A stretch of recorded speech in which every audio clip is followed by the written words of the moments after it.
Good evening, race fans, and welcome along to round number 3 of the QRT Turn 1 Sim Racing Multi-Class Championship. It's season number 2 for 2025. And it's been a cracker of a start to the season. Monza round 1. Unfortunately, I was a bit ill for Imola, but we're back this evening. As you can see, it is going to be Brands Hatch for tonight's outing. The GT3s, GT4s and the M2 Cup cars will all be out on track once again. Looks like we've got 29 for tonight's outing.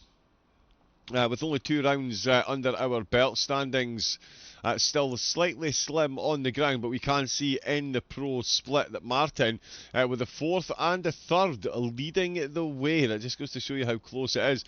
With Christophe Papai 9 points behind, 8 in round 1, a couple of penalty points, but that win at Imola propelling him firmly up into the top 3. Caleb Wanninger in 3rd place with a 2nd place last time out, and Ben Peak and Alexander Orich, all both making their way into the top 5 in the silvers.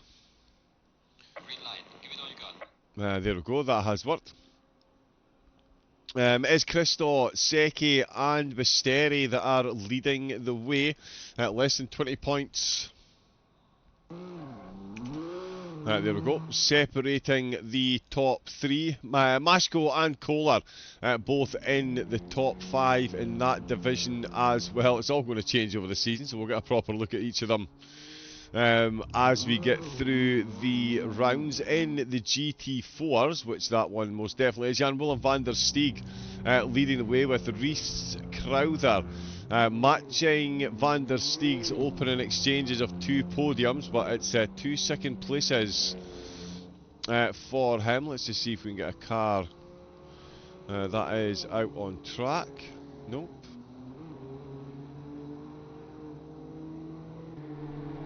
There we go. It is the M2s that are out at the moment. So yeah, Eric van der Steeg also in the top 3 with a podium to his name. Oznitsky didn't start the Imola race, but does have a 3rd place from round 1, so definitely we want to watch if he is out this evening. And finally, the M2s. There we go, not quite so many of them, but it is Damien all-conquering Konzig who is all-conquering once again. 2 first places. He's got Horman and Sicken with 2 seconds. Jongen and De La Zeus with a 3rd and a 4th each. Lupers, Davy Hill, Just Loon and Veracci. Veracci not taking part actually, and Loon with no points to his name either. Lupers and Davy Hill with 1 race, both of them alternate races they showed, and got 5th place each. Here are the drivers out on track. It's going to be the standard 75-minute race with that 2 mandatory pit stops for the drivers. There's even going to be 2 drop rounds in this, so it's only the best 4 results that count. So the drivers plenty of wiggle room, so to speak. We can probably reduce that now and get rid of that. Yeah, 1950 of course Brands Hatch was put together. It's fairly changed since its original inception as a cycle track. Yeah, the track was ran in reverse, so you used to have to cycle up turn 1, that was the last corner. So yeah, the cyclist really had to work for it. It is the M2s that are out on track, and there is Damien Konzig there. He is leading the way in this class, as he often does in any championship he takes part in, really. It's going to be very interesting to see how the cars interact with one another around such a tight, twisty course. I mean, you can even see the size of the wheels there. They just look so much smaller than any other race car wheels. It is absolutely incredible. In fact, just to prove a point, where is... Yeah, look at the size of a GT3's wheels. I mean, there's the size of the GT4s, the fascinating things we talk about. 2.4 miles of track for the drivers. We'll stay on board with the BMW for a quick sighter lap. They've got 10 minutes to get it done. That's, of course, coming out of Clark Curve and heading on to the Brabham Straight, then down Paddock Hill Bend, turn 1. Using as much of that curve on the exit as possible. That has still counted. He's taken provisional pole position, in fact. What has he done there? A 1 minute 35. Yeah, 1 minute 35.837. That is not too bad. Let me just change this up so we get the last 3 laps. That makes more sense.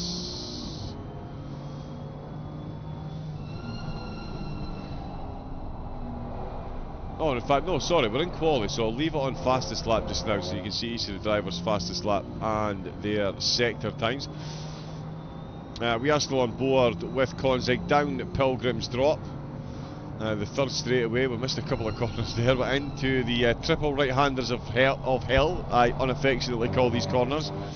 Increasingly more difficult as the apexes and turn-ins very rapidly disappear. He's right along those curves again. It's going to be fascinating to see all the cars, the classes interacting with one another. There is a huge pace difference between, never mind the GT4s and the M2s, certainly the M2s and the GT3s. It's absolute night and day.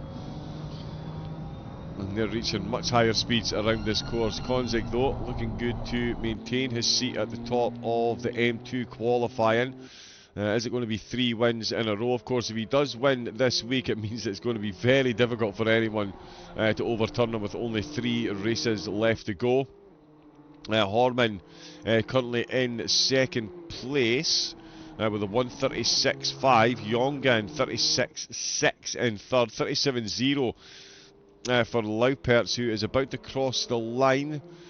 Doesn't improve on this one, and Arnaud Delazeus, he is improving on his time quite drastically, but it is going to need to be a big increase if he's going to see himself jump up the field, and he does, and it's a 136.1, so I guess if it's within 3 seconds of Konzig. Loon, oh, he's just yellow flagged it. Which does rhyme for RPM's favourite phrase of popping it into the wall. Konzig then, he is threatening to go quicker again. Jongen is improving, but not enough at the moment to take pole position. We'll see just how shiny and reflective the bonnets are come the end of the 75 minutes. Full sunny day, 20 degrees. Which is incredible. You think you go to someplace like Kyalami, full sunny day, 37 degrees. No wind for the drivers to contend with, but the track only at fast. So I think the track will get faster. I don't know if that's going to make a huge difference to the M2s. And the GT3s, the pros and the silvers are out at the same time.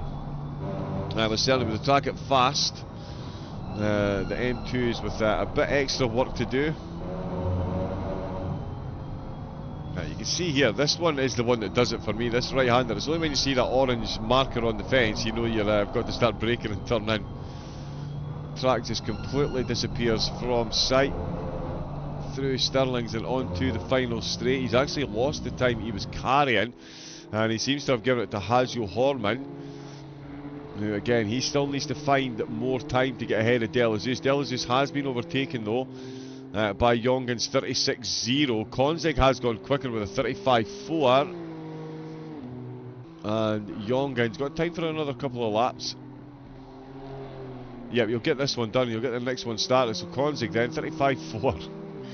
He is not messing about. There's a tenth and a half, or a 10, sorry, separating Delazeus and Jongen. Jongen's 2 tenths up. Hajo Horman making improvements as well. He's about halfway through the lap at the minute. So we'll see what he can get done. Luke Sherlock in the chat, good evening. And Stranger Craig, good evening to you, my man. How are you getting on? Stranger Craig, that is an incredible name. What is it that makes you strange, Craig? It's a safe space, do feel free to share. Let us know, let us know. Look, when are you racing again? Yeah, no, come on, we're waiting. We need some good answers to this one. I'm sure you're racing on a Thursday, but Sunday night you're in the chat, not on the track. What's going on? I'd rather it was the other way round, if I'm being honest.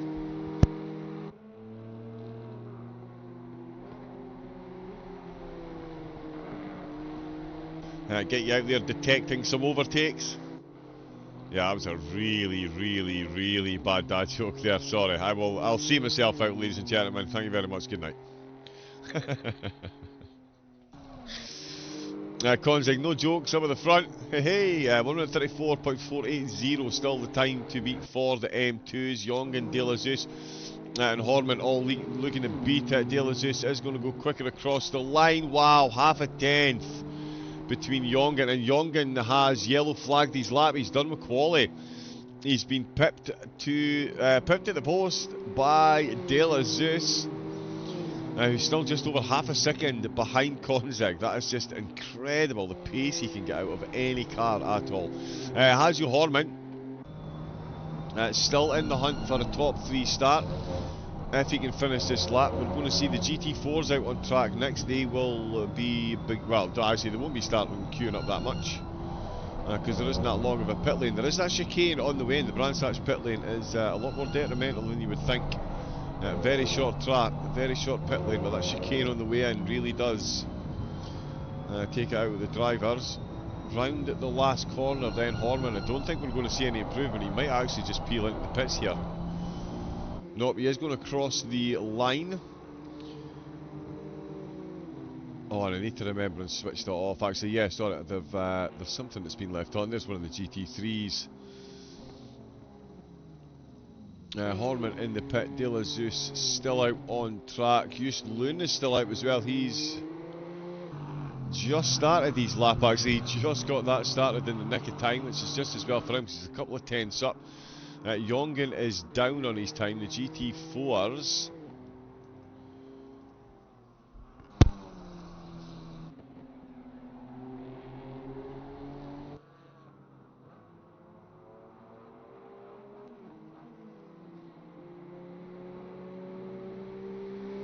Yeah, squint timetable, so we will need to, I need to switch DLSS off as well, it's causing trailers. Had the Northlife today and we all know how much fun that course is.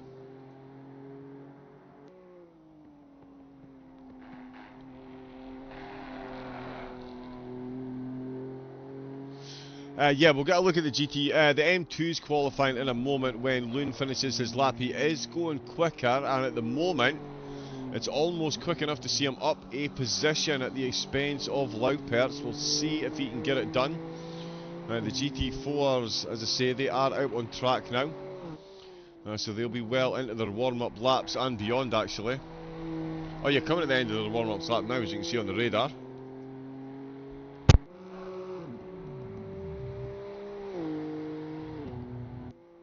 Oh, goes quicker, but it's not enough.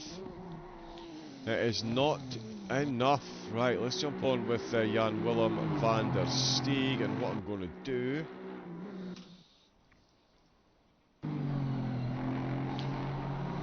so there we go, confirmation of the the M2. It's the M2 qualifying that we're looking at the moment. And there is confirmation. It's Damien Konzig with all 3 purple sectors and a half a second gap. De La Zeus and Jongen half a tenth of a gap. Then 4 tenths back is Hazio Horman, Lauperts in 5th, and Just Loon in 6th position. 30 cars we've now got out on track. Excellent. And what we will do, and in fact, let's have a quick look.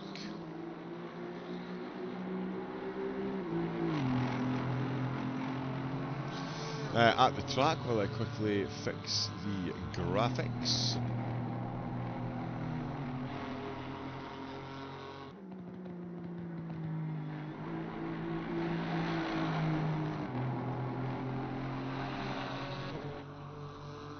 Look at that, you switch DLSS off and it's gone up by 25 frames. Excellent. But there is the course that the drivers are making their way around. And here is the GT4s. They will of course be a whole lot quicker than the M2s. We'll see a big gap between them and between the GT3s. Van der Steeg, or one of the Van der Steegs in the championship. This one, the championship leader, with a 1 minute 31.14 seconds quicker. He's quickly followed by second in the GT4 championship. It is Crowther coming across the line. Everything is just doing wonderfully today. Excellent. There he is in second place.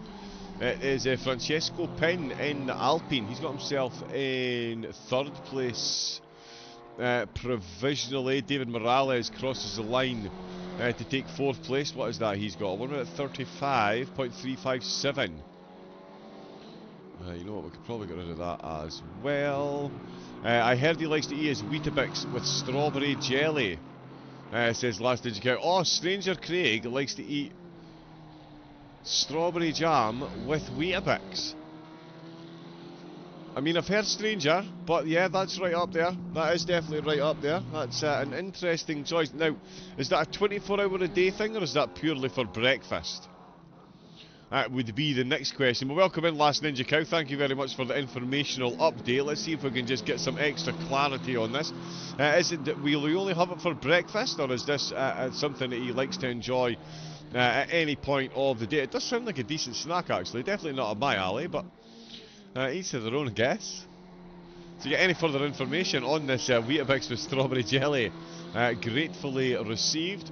We've got another Van der Steeg up in the top three. It is Eric, top three in the championship, and he is third at the moment. So the Mercedes doing well on British soil. And the engines do sound good. I know we shouldn't use chase cam, but it just...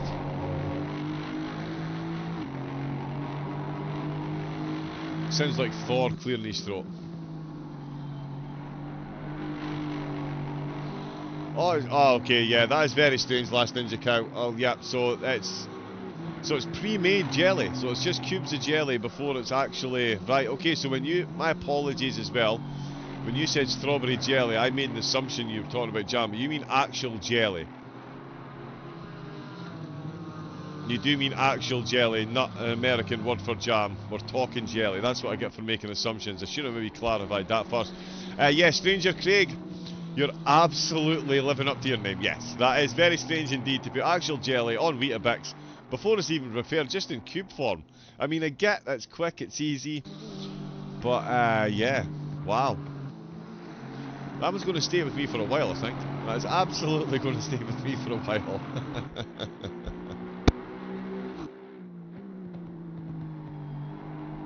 Obviously, you're upset about this, Last Ninja Cow, because you are in fact a cow and you do produce milk, and Weetabix should be eaten with milk, and I can understand your frustration with the situation. I'd imagine there has been several strongly worded letters sent by yourself to Stranger Craig. If you ever did want to share any of those strongly worded letters, please feel free to pop them in the Discord for QRT, where you can sign up to all the races. Of course, the Sim Grid host page. Yeah, exactly. Eating into profit margins. All that grass you've got to eat all day to produce that beautiful milk, and it is just cast asunder. Incredible stuff. Incredible stuff. Vamos Oliveira says Goncalves F1. Hopefully I'm getting that some way correct. Where do we have Oliveira now? That will be in the GT3 Silvers.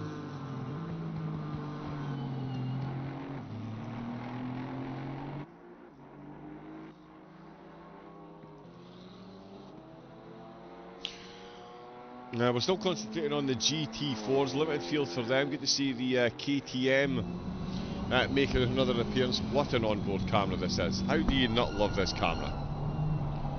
Or this car? The steering wheel is literally smaller than one of my side plates. It is incredible.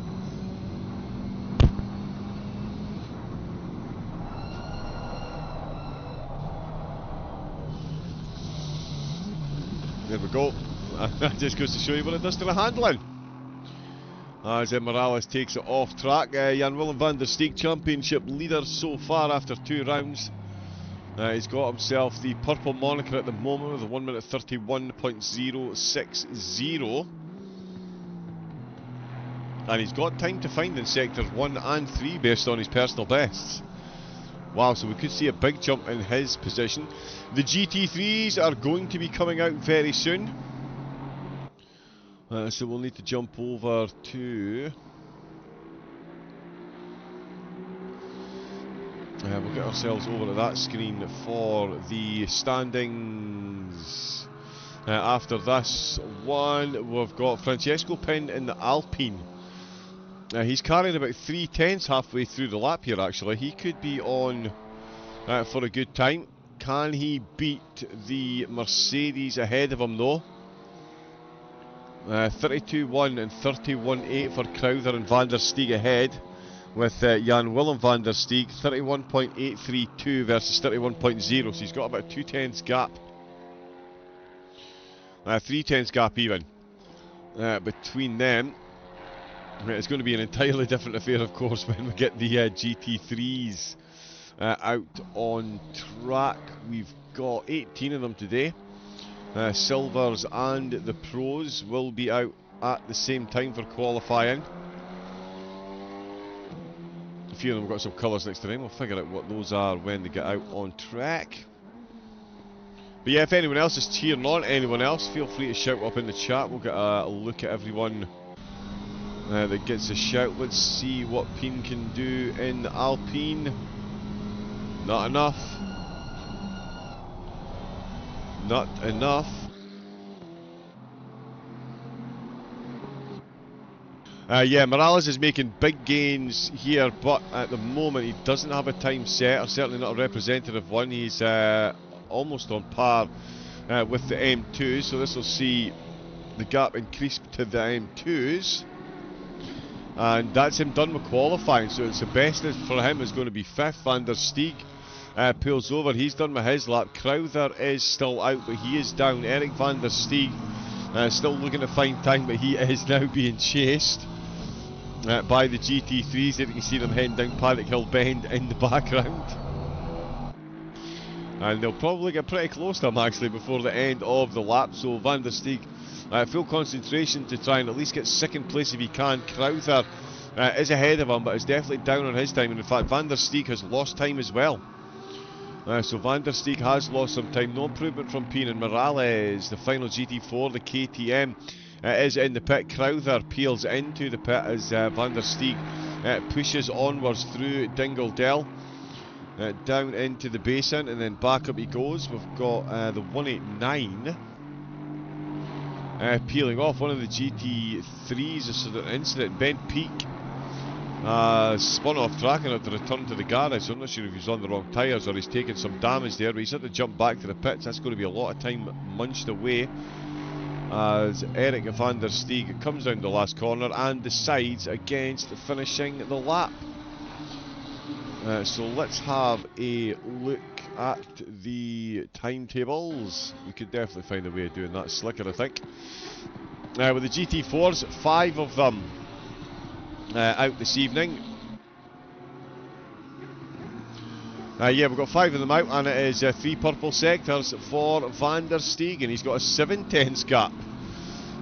So yeah, putting the M2s half a second separating the top 2 there. The GT4 7/10 separating the top 2 there. Crowther in second, Van der Steeg. So the top 3 in the championship rising to the top in quali.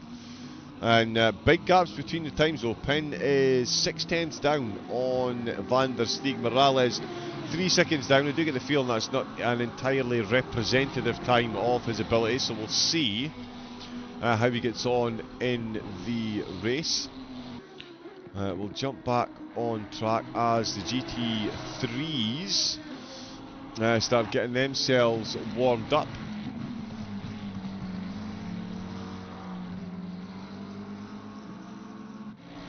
I need to find a way of making that work. Bear with me a moment.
Okay, there we go. Yep, so the GT3s already putting in much quicker time as you would expect. Justin De Jong with a 1 minute 23.537 for QRT, just pulling over. So he's backed out with that lap there with the hazard lights on. Ben Peake, he returned to the pit box and has done it in the world of good. 1 minute 23.7, phenomenal mix of cars up at the front once again.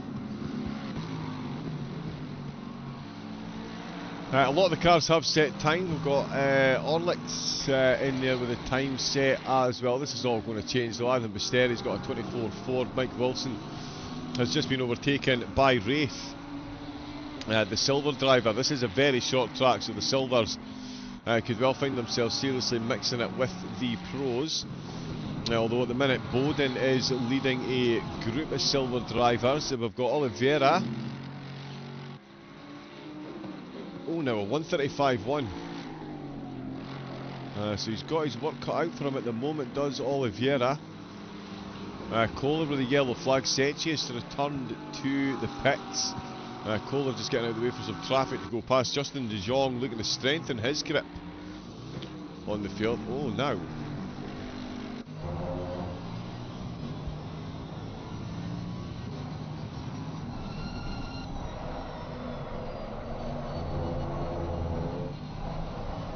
Yeah, I think it's safe to say Oliveira using a joypad or a keyboard. Definitely using one of the two, so mad respect for that skill set. I absolutely could not drive this game on anything other than... I can't even drive this game on a steering wheel. I was about to complete an erroneous sentence there. Oh, right on it there. Absolutely nailing it. I tell you what, there is a lot more tyre wear, but with a two-stop race, that should be negated somewhat, especially with the track only being at 21 degrees. Not exactly toasty warm here at Brands Hatch for tonight's race. De Jong still at the top. He's done a 23.2 to go quicker. Now half a second between himself and Christian Rudke. We'll see what we get from the Mercedes across the line. All that extra little nudges of the steering wheel. He's gone 19th, just behind Kohler. So that is all of the GT3 set of time. De Jong's in for a fresh set of tyres with 3 minutes to go. That is a bold one. Ben Peake hanging on to third. Wetzel for TPDX. This team have done really well. Both of them in the pros, unsurprisingly. The way it should be, given the pace of showing in there is Wetzel. Showing exactly why. The two Lambos now second and third place. Great showing for the team so far.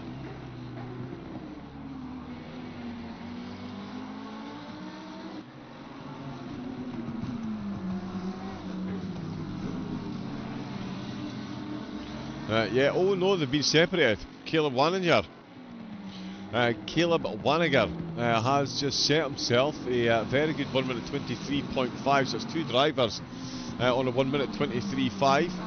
The Mercedes do love the eyes on the front of that Cookie Monster.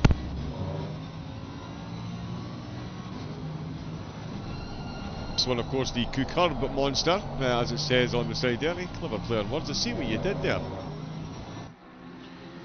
Ooh, Orlick's has taken a spot on the front row. 1 minute 23.5. Three drivers on a 1 minute 23.5. That goes to show you just how good De Jong's time is with the rest of the field. Although Orlick's is threatening to take that top spot, the T1SR car. We do love their the matte black and the purple livery. Into Surtees, he's got the Lexus ahead of him, and I believe the Lexus only a couple of spots down. Wetzel in the pits with 1 minute 22 to go. That's him out of qualifying. So too is Ben Wraith. Wraith is out of qualifying as well. That's him done. 11th place will be his best starting point now, with Secchi with a yellow flag as well. So that's his qualifying done as well.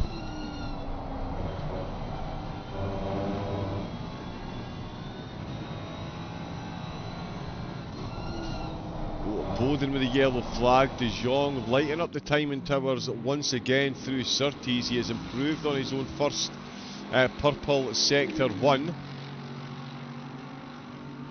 They are all green, so he did find some of that time. We've got Mashiko looking quick as well. That was the Lexus that we were just watching.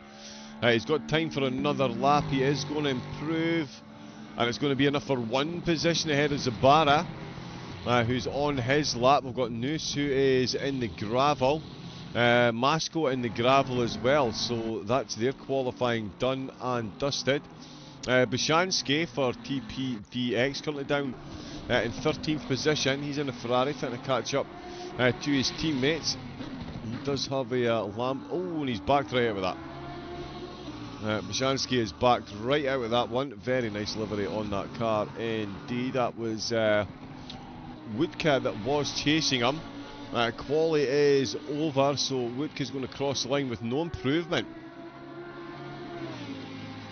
So his best start is going to be 5th, and Ben Peake might have something to say about that. He has been threatening a quicker time on this lap, and just about quick enough to get past Woodka if he can. If he can get this lap finished, sorry. De Jong is threatening to go even quicker. He has done a 23.1 and is still finding more time. Is he going to sneak into the 22s? I can think of quite a few drivers that will be hoping he doesn't. We'll stay on with the Ferrari Ben Peake though. Oh, I'll tell you what, he has got some serious pace here. I did think the silvers would be mixed up with the pros, but the 7 pros, 6 of them have stayed ahead of the silver drivers. Basteri leading the way in the silvers. Wilson in 10th place in the pit, so his qualifying's done. Peake heading into the triple right-handers from hell, and I tell you what, he is about to set a very good time. There's 2 drivers still on 1 minute 23.5, and I think they're both about to be outdone by the Ferrari of Peake out of the last corner. He's got 4/10 of a second. This is going to be a big jump, and De Jong's got 3/10 of a second. He's going to wait to 1 minute 22. Peake crosses the line, and he does get ahead of the 1 minute 23.5 gang. That is some very good times there. Let's bring up the timetable, and of course we'll need to switch over to there so we can see unfettered. Excellent. So in the GT3s, we'll get the times up. Orlick's in 4th place in the Ferrari with the purple sector to his name. De Jong and Waniger though, the 2 Mercedes right atop the field, and again a half a second separating the top 2 in class. Lead silver car Basteri with a very respectable 1 minute 23.950. Mashko in 8th place. Sabara in 9th, so they're 2nd and 3rd in the silvers. Wilson 7th in the pros, 10th overall. 19 GT3s will be taking part, so 12 of them silver and 7 of them in the pros. And as you would have expected, the GT3s all finishing comfortably ahead of the GT4s, and the GT4s ahead of the M2. So it's 30 cars that will take part in tonight's race.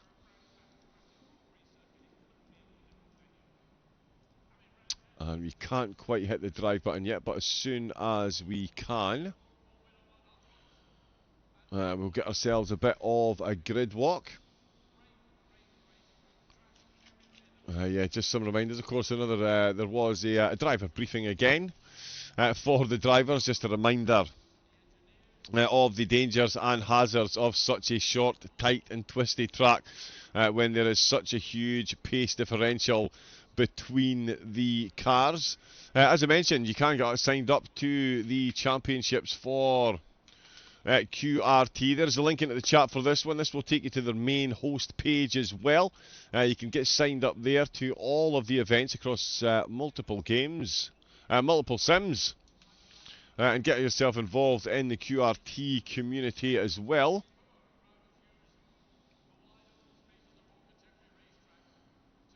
And of course that link will take you to the Discord link, so make sure you sign up and jump in. Oh, the track walk ran out a bit quicker than I thought there. It does like to catch me out. We've got about a minute to go, and then as I say, we'll get a quick grid walk. The drivers will be on their formation, 1 full formation lap.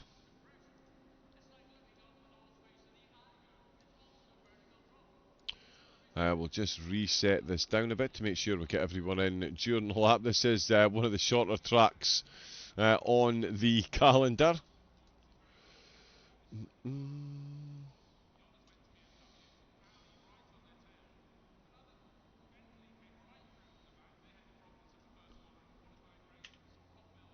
Okay, we can't move that.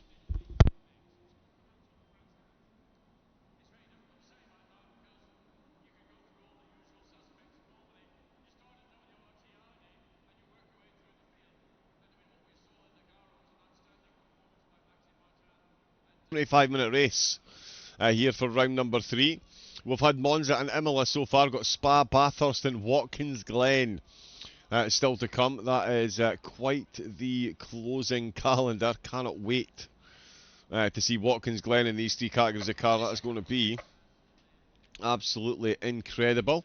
We do have control of the cameras, so let's jump on to here and here. It's the QRT Turn 1 Sim Racing Multiclass Championship Season number 2. Round 3 will be led by Justin De Jong. We need to see about getting that text colour changed, of course. Caleb Waniger joining him on the front row of the grid. Ben Peake going to start in 3rd place for tonight's race. In 4th is going to be Alexander Orlich for Turn 1 Sim Racing. In 5th position, Kevin Wetzel for TPDX. He will be joined by his teammate Christian Budka for TPDX. The 2 Lambos side by side on the grid again. Great showing for the team. Adam Basteri bringing 2 Turn 1 Sim Racing cars into the top 10, with Milos Masko in the Lexus in 8th place. On row number 5, it'll be Yihor Sabara in the McLaren. He'll be joined there by Mike Wilson in the McLaren. No Meta McLarens here, that's for sure. John Bowden in the Ferrari. We'll be joining Wraith in the Ferrari in 12th place. The 13th, it's going to be Bachansky for TPDX. Just backed out qualifying on that last lap there. We'll see if we can do again in the race. Sky Collar starting in 14th position this week. Tino Rene, starting in 15th position ahead of Lev Litvinenko in the Porsche. 17th place is Christoph Noz. He'll be on the same row as Hein Seki for EXR. We've got Thomas Oliveira in 25th in the Mercedes. Beautiful crowd-striking livery. Jan Willem van der Steeg starting in 20th position, leading the way in the GT4s. Rhys Crowther in 21st position. Joining him on row number 11 will be Eric van der Steeg. The top 3 keeping it close in quali and the championship. Francesco Pin in 4th position in the GT4s, with David Morales in the KTM in 5th position. Then it is the M2s, championship leading Damien Konzig will lead the way once again, followed by Arnaud Delazeus, another driver with podium pedigree to say the least. Jerome Jongen making it a QRT 1, 2, 3, 4 because he's joined on row 2 for the M2s by Hajo Horman. It's then Peter Laupertz starting in 29th position, and QRT bringing up the rear of the field. Just Loon there in 30th position.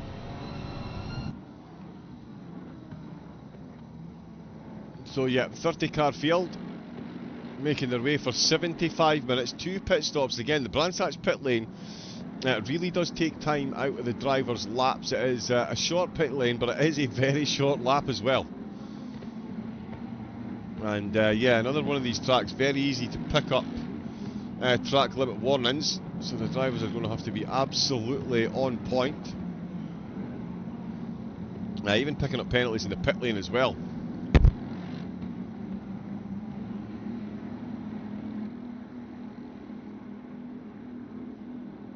So let's see how they got on then. That's green lights, his foot down flat out and flying into turn number 1. Looks like there's a lot of changes in the background. De Jong getting a good clean getaway. TPDX a bit slow. Oh, and the McLaren's come right across. He's managed to survive. There's the TPDX car weaving all over the road. They're completely kicked off the curbs on the right hand side. And Willem van der Steeg has been overtaken. He has been overtaken. Crowther has got a beautiful move in the opening stages, and he's got himself up into the lead of the race. Oh, and he's just shouldered in. That's the TPDX Audi who's just gone strolling off the track there. Damien Konzig is still holding on to the lead of the M2s, but only just. Look at this, up the inside on Surtees, he's going for it. Arnaud Delazeus making the move for the lead. Is he going to make it stick? He absolutely is. Delazeus takes the lead in the M2s heading down Dingle Dell, although Yep, here he comes right back at him again. It is on the inside line, Damien Konzik, but the Cara de la Zeus does look to be moving quicker. And they've got Bashansky. Oh, he's just disappeared and reappeared. Oh, that's not good. Yeah, we might need to get the stewards involved. That's absolutely nobody's fault there. That car is just blinking in and out. Bear with me a second. Let me just see if I can alert the stewards to that car 95.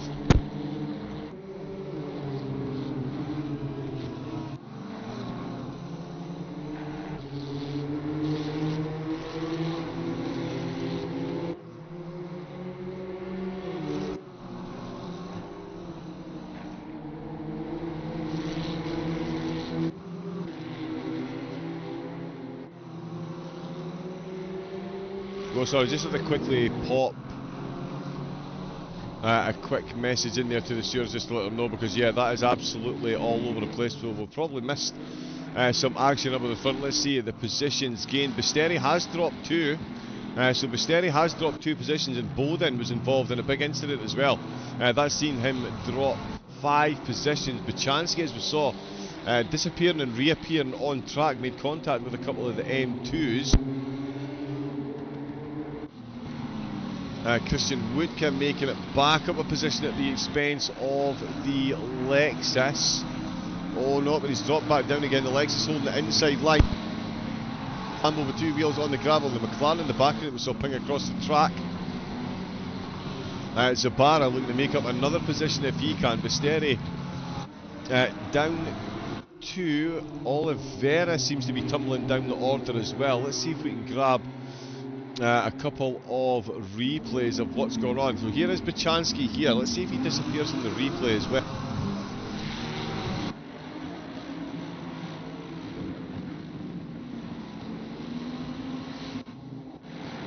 Oh, yeah, he did. Yeah. Absolutely teleported all over the track, so there's no way any of the other drivers could have accounted for that, unfortunately. That is very much a server ping issue. His car is just teleported all over the place. It looks to have caught out quite a few drivers. John Bowden in the Ferrari being one of them.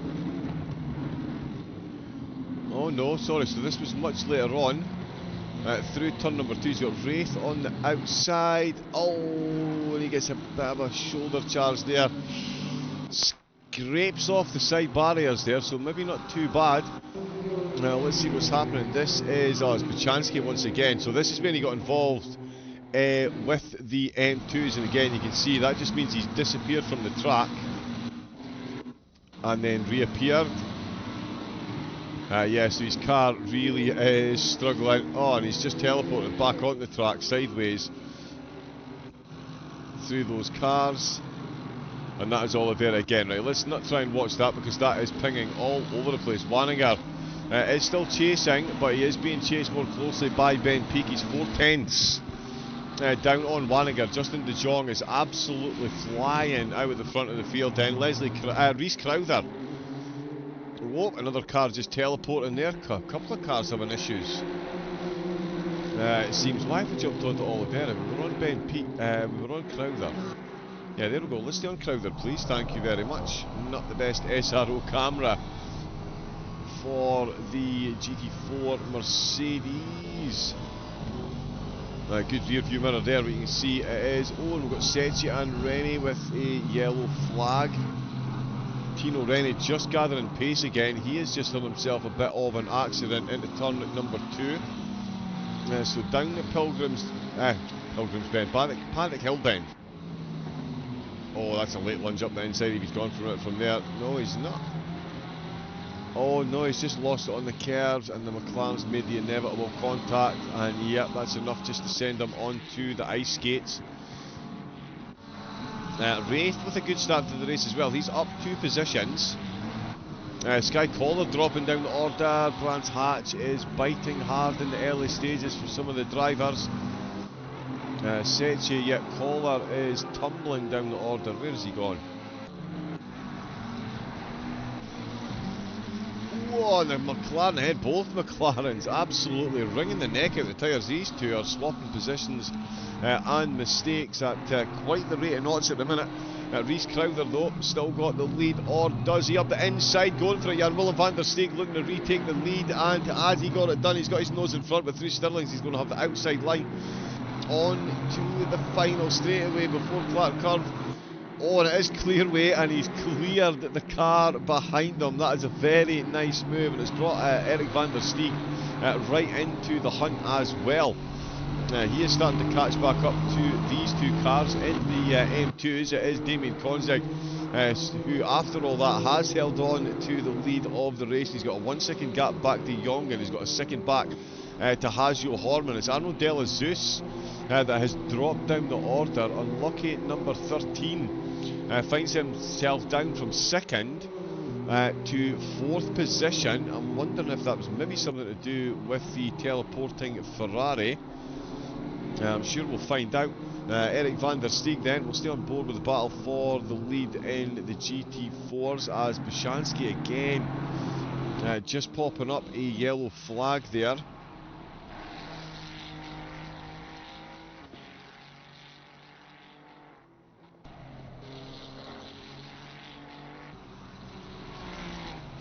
We'll see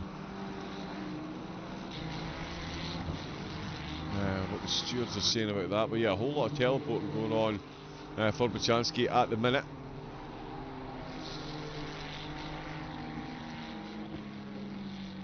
Oh, Stranger Craig, welcome in. Oh, the admins are going as well. It's a fight with the M2s at the start, too wide for many laps. Yeah, the M2s having themselves a great battle, so too the GT4 cars as well. The top four, although Konzig is breaking a bit of a gap away, 2.1 seconds ahead now. De La Zeus has just gone past Horman. He's just sneaked the car in front as well through turns 8 and 9, or sorry, heading into 9.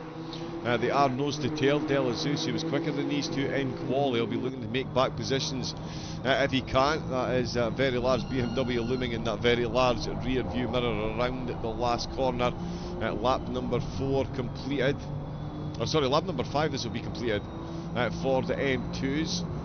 We're only 9 minutes in, so we've got 2 pit stops still to take, and in fact I keep forgetting that needs to be manually added.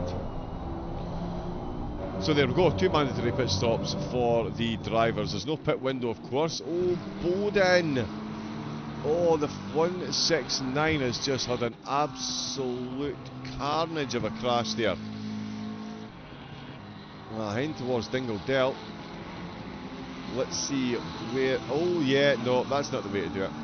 That's through Stirling, sorry. Yep, so he's just put 2 wheels, just innocuously touched the grass for a millisecond, and that is all it takes. That really will completely destroy your braking distance. Let's have a look and see what the GT3s are doing. They've actually reignited this battle. So it is Peak and Waniger. Very similar liveries. They're catching up to the M2, and you can see the pace difference there. It's like one of those exhibition videos from the Nord's Life when you see race cars going past road cars. There's going to be quite a few laps that the GT3s put on the M2s in this one, that is for sure. Just going past the more of the BMW. Oh, and he's lost the back of it! Peak's tapped the brakes and he's lost the back of it, trying to get past. And that is really not what you want to be doing. He was closing up on his teammate, he was looking good for a podium. Let's jump on board, in fact, jump on helmet cam. We'll get to see his steering input. So he's gone past there. Oh, he's just lift off oversteer. I say just, but that's exactly what that was there. Classic example, you saw that as soon as he lifted his foot off the accelerator, the back of the car said absolutely no thank you whatsoever. Oh, sorry, there is a pit window. It opens 10 minutes in. There we go. Basteri is still down 4 positions overall. That's taken him off the podium for the silver category, although he is closing up on Wraith ahead of him, who is just gently nudging his way past the M2s. Wraith himself trying to catch up to Mike Wilson, who has made up a spot since the start of the race as well.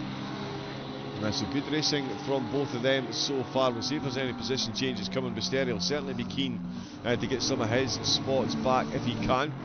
Jan Willem van der Steeg is now running away with it since Crowther took the lead in turn number 1. He is now off and running, got a good gap back, and Eric van der Steeg certainly keeping Crowther absolutely on his toes at the minute. And in the M2s, Konzig, Jongen and De La Zeus is the current running order. Cameraman struggling to keep up. Konzig is going that quick in that car. There is De La Zeus. Oh, blue flags flashing there as well. Oh, is that a car? Oh, that's a car stationary on the side of the road. Is that the KTM or Hazel Horman? Let's have a look and see. It's Mike Wilson in the GT3s. Ben Peake's come into the pits. Early pit stop there. What have we got? 24-degree track temperature, so slightly warmer than Quali. Oh, Wilson's gone up the inside. He's made contact with that M2 and it's dropped him 2 positions.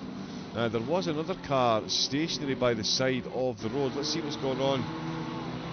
Oh, so this is still Mike Wilson. Sorry, that is a couple of contacts he's made during this phase have all registered. So I'm still not sure which car it was that was stationary at the side of the road.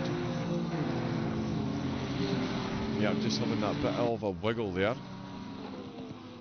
And that's him into the pits. Oh my goodness me, it's still... that's his car 318.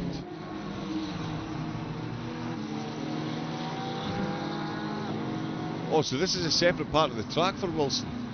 Oh, separate part of the track. Oh wow, the Porsche.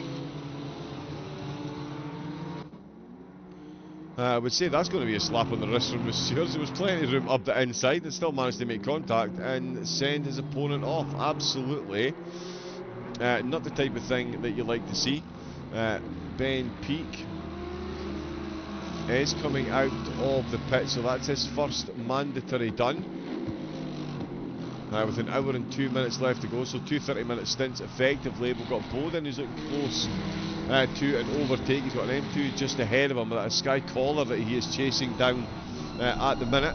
Another driver looking to make back some places on a recovery drive. He's dropped 2 so far. Collar is up 2, and it looks like Bowden is the quicker out of the 2 of them. Collar very casually drifting over to the left hand side, making it as difficult as possible to get past, and the 2 of them almost losing their noses, and they're going to lose a lot of time to Tino Rene, who is behind them and closing in at a fair rate of knots. Milos Mashko in the Lexus, after everything that's gone on, he's up 3 places, and all over the back of Wetzel, who himself is up 1. He's Wetzel's teammate Rudka, still in 6th place where he started. Christoph Noz, another TPDX driver, the only two drivers outside the top 2 that have held on to their original starting positions. Looks like Oliveira. Yellow flag. Oh, the Mercedes driver really struggling to keep it between the Mayo and the Mustard. Peake has settled back in 22nd place. And he's got one of the top 10 behind him. Mike Wilson's putting in a bit of a good lap at the moment. Justin De Jong flashing his way past one of the GT4s. They're still being led, as the race leader in the GT4s, by Jan Willem van der Steeg. No pit stops for any of these drivers so far, so it is only Ben Peake that's been in. As soon as that opened, Tino Rene very close to Sky Collar. This battle is still going on, still looking for a way past. Is he going to manage to find it this time? Up the inside, no. Ooh, and the McLaren late on the brakes. Is he going to be able to hold on to that? Oh, just about. That might have been a little soiree off out with the track limits there, so it might be a bit of a slap on the wrist, but kept it going. Alexander Orlik with the yellow flag, so a lot of time lost. Going past the Turn 1 Sim 587.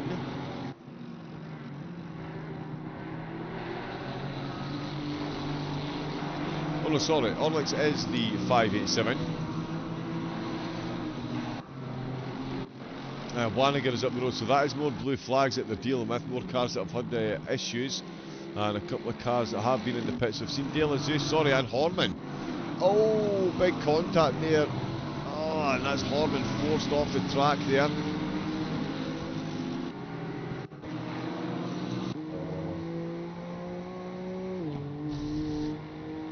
So this is Horman, lots going on. So this is Horman coming towards Stirling's.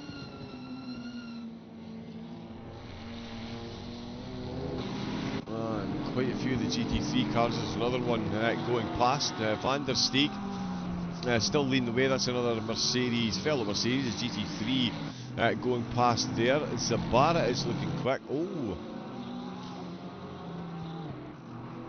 Ben Peak up to 18th place overall. There was a big shift in the timing tower there. Still got 30 cars out on track. I think Bachansky is still having some connection issues when he gets close to certain drivers, so the timing is popping up and down, shall we say. That's why Rene keeps appearing behind and ahead of him. Bowden still trying to get past Kohler, and they are bringing Rene firmly into this fight as well. So they're going to need to keep themselves moving fairly swiftly. Eric van der Steeg showing a yellow flag. Oh, just put two wheels on the grass to let one of the quicker classic car go through. Zabara's now showing a yellow flag as well. I wonder what's going on there, because that is a battle for position. I tell you what, Wraith is closing in as well. As you can see, the GT4 of Crowther.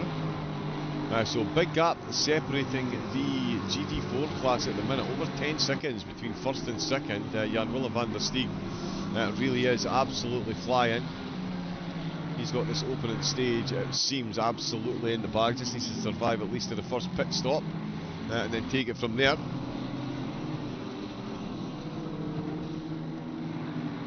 Bachansky and Rene, let's see if we can catch any of this. Oh, Bachansky with the a white flag there. So we'll see how it's going to... Is that an extra defensive move there? Moved over to the inside line and back over to the right there. Bachansky unable to find his way through. Rene defending stoutly at the moment. Certainly got the potential for that one to be looked at by the stewards, but that is a decision for the drivers and them. We'll get some rear view mirror. Oh, and there's Bachansky come absolutely flying out in the last corner, right up the rear spoiler there, almost piling at the back as the two go side by side ahead. It looks like Bowden almost had the move done there, but Collar gets back in front, going for a late switchback out with turn number 4.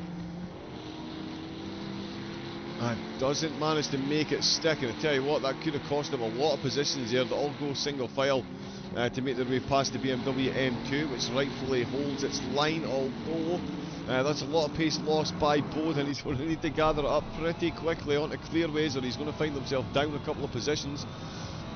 And I'll tell you what, that is absolutely excessive weaving by Tino Rene. So again, if any of the stewards are watching, that definitely needs looked at, because that is pretty dangerous driving, it has to be said. Multiple weaving. Weaving multiple times, it really doesn't leave much room for the driver and will cause a collision. And we've already seen Bachansky have some connection issues. We don't want to encourage any more than that. There is De La Zeus just being lapped. Bachansky still unable to find his way past Rene. Again, some overly stout defending, it does look like there. Thank you for the follow, Old Ed. Thank you. And Mashu is being cheered on in the Lexus. He's having a very good race at the moment, currently running in 5th place. De Jong, 22.8. He's set in the Mercedes so far. The track is at optimum, so I did expect it to be slightly quicker than the quali times. Let's see what Wraith's doing at the minute. He's got a good group of fellow GT3s just ahead of him. Looking to get past Zabara and Budka. Kohler now trying to close in on Wilson as Bowden is fending off. No, he's not fending off, sorry. He's still hanging on at the back of Kohler. It's Rene and Bachansky, of course. That are still going at it, although they have separated themselves a bit Jan Willem van der Steeg still leading the way in the GT4s. Crowther took second in quali, took the lead of the race at turn number 1, and is now taking his first mandatory pit stop. Just over 20 minutes into the race, Ben Peake, of course, already taken one of his pit stops. He is back at the back of the pack of GT4s. GT3s, sorry. Oh, one of the turn 1 cars there getting right off track to let him through. Christoph Noz, who was involved in one of the early incidents, still running in 17th place. John Bowden and Sky Collar. These two are still going at it as well. And let's see, Bachansky and Rene. Big gap between the two of them now. Zabara, not such a big gap between him and Christian Wutke. As we can see out of the final corner, that is very close. And he's going to have a look up the inside. The McLaren looking for all the grip. The Lamborghini putting two wheels on the grass, and that will be Zabara who gets his way through. Good move there by Zabara, but it is absolutely still on. Oh yeah, Wutke dropping some places. That's him down a position. The TPDX Lambo, he is down one. His teammate Kevin Wetzel is up a position. The top two again, they are still absolutely as you were up at the front. 12 seconds is now the gap that De Jong has got up at the front of the field. Just absolutely legging it off into the distance. Caleb Waniger, fellow Mercedes driver, nowhere near the pace that De Jong has got, but still comfortably hanging on to second, with Orlix for turn 1 sim racing in third place. Wetzel in fourth, and then Mashko leading the way in the silvers in the Lexus. The cameras here really can let you down badly. Zabara's in second in the silver, and Basteri back onto the podium. So he's made back 3 spots with all the shuffling ahead, and he is back onto the GT3 silver podium. Erik van der Steeg is on track leader for the GT4s, meaning Jan Willem van der Steeg has taken his first mandatory pit stop. So they are starting to come in. There is Basteri coming in from the silvers as well. Gets out of the way very handily of second place. Very nicely done indeed.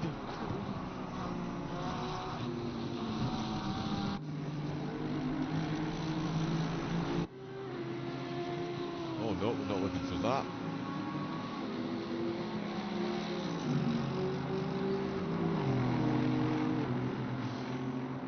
There is Bowden and Seche coming into the pits. Basteri still in there, he'll be leaving any second. We'll see where Ben Peake fills back in compared to those drivers. Milos Mashko just watching Wutke go past one of the GT4s. Christoph Noz is... now he's ended up off track.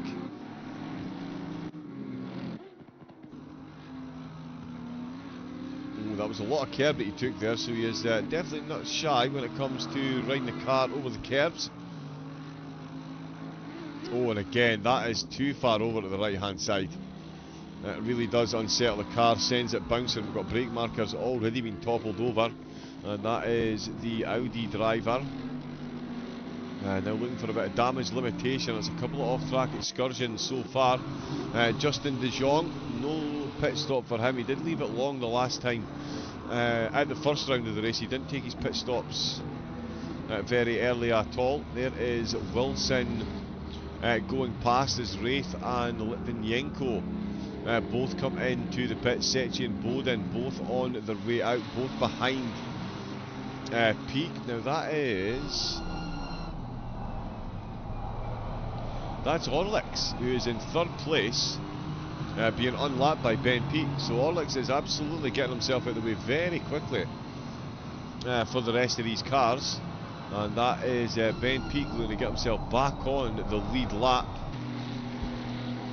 which of course will happen as soon as the drivers ahead do take their pit stop. They've got 40 minutes left to take 2 stops now, as Francesco Peng comes in. Jerome Jongen is in from the BMWs. Konzig still comfortably leading the way in the BMWs. No one even touching him up at the front of the field at the moment, that is for sure.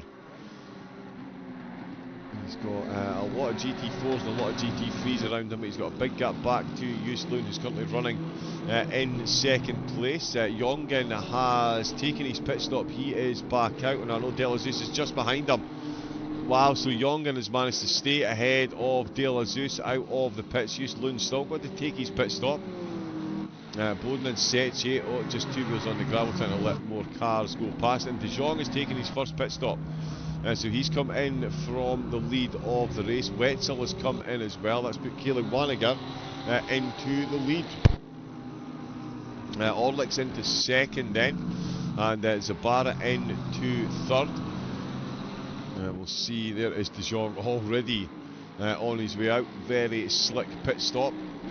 Coming back out, 17th position by the look. Yes, he is. And that is too short.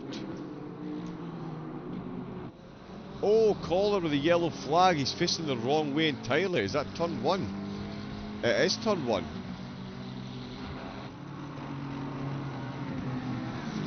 So he's crossed the start-finish line and completely missed his line into the first corner, and all things considered, that's a decent save.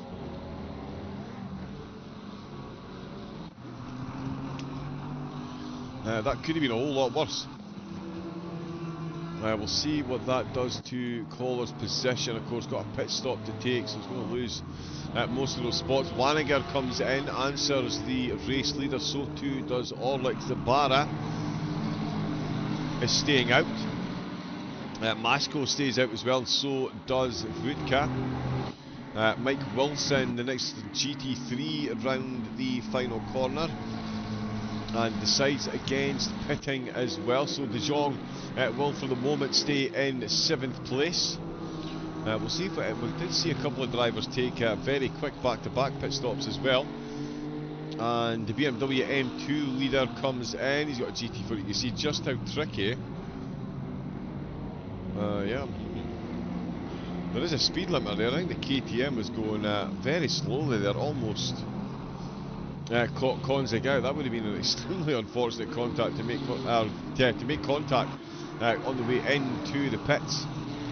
It can certainly happen. No, there is Wraith going past Jusloon.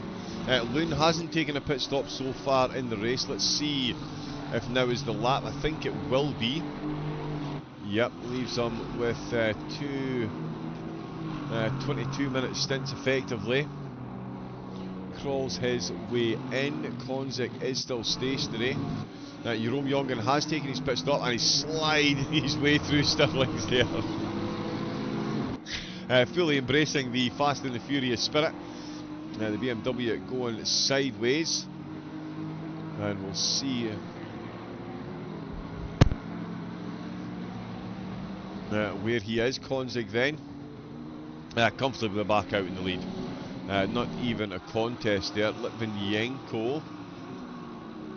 Masco, for all these fans in the chat, the silver leader, is leading the way as De Jong comes past Christian Vudka, who is now in the pits. There is De Jong up another position. Now he's done a 1 minute 22. It's only this session that this stint is showing his best time. Not sure why that has changed up. Wanniger goes past Vudka as well. He'll retake second place when the rest of them come in to take their pit stop. Van der Steeg will be the last GT4 to take his stop. So let's see. I mean, he could stay out for another lap here.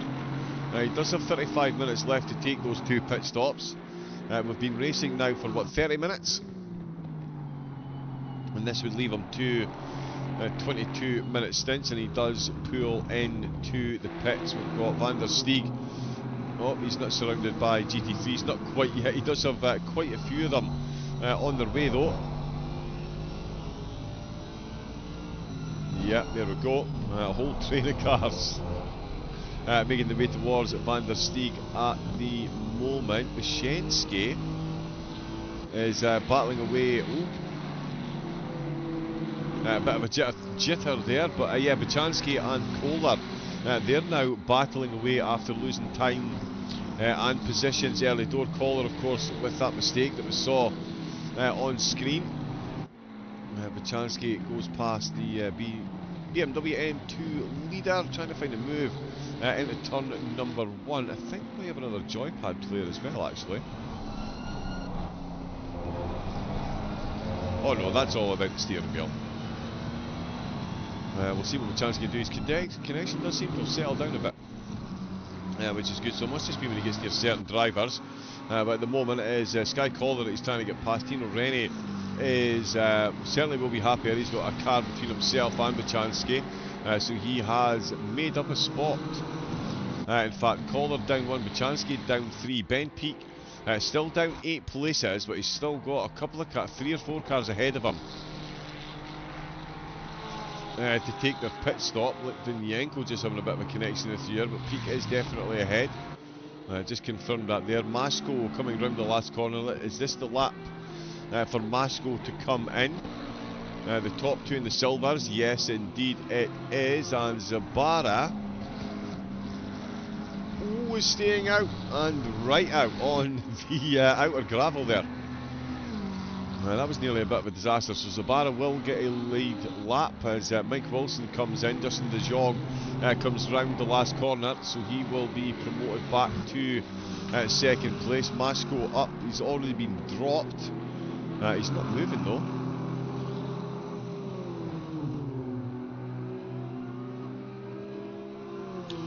That's a bit bizarre. Still sees in 3rd place as well. Oh, and it's a big battle at the minute then. Oh no, that's 18th place, sorry.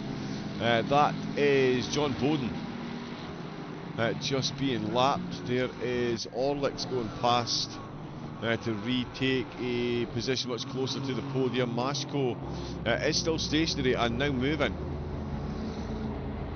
Oh, that's quite a long pit stop. Mike Wilson has come and he's on his way back out as well. Zabara, as I said, the on-track leader through turns 7 and 8. They're going to be into the pits when they do. It will be De Jong that retakes the lead. Van der Steeg of the Jan Willem variety still leading the way. Oh, Basteri in the Lambo the wrong way. Looks like a couple of incidents here, so this isn't a turn 1, that's a whole lot of traffic to contend with GT4s and BMWs. Oh, there's a BMW ended up out on the gravel. Here comes the charging Mercedes in the background. Oh my goodness. Yeah, that is a clumsy one there, it has to be said. A bit of a clumsy one there. Basteri almost his own worst enemy in that one, you would say. Again, that'll be one for the steers to look at rather than us just casting a quick eye over it. Christian Woodke then, 7th position for him, but it was actually Basteri. Yeah, 9th place now for Basteri, so he's back in 4th place in the GT3 Silvers, so still looking to gain if he can. Zabara still not taking a pit stop. Down Pilgrim's drop, so going for the longest first stint out of... oh, sorry, yeah, Christoph Noz was the other driver, but that's Christoph now come in. As yet, we don't have anyone has taken their second pit stop, but as soon as Zabara does, that'll be a really... Oh, and he's the wrong way around. Oh, he's literally facing the wrong way. Oh, you want to rotate on the grass, maybe? Not the way to do that one, but that is the 587 involved with one of the M2s. I think that's De La Zeus. No, it's not De La Zeus, it's Horman.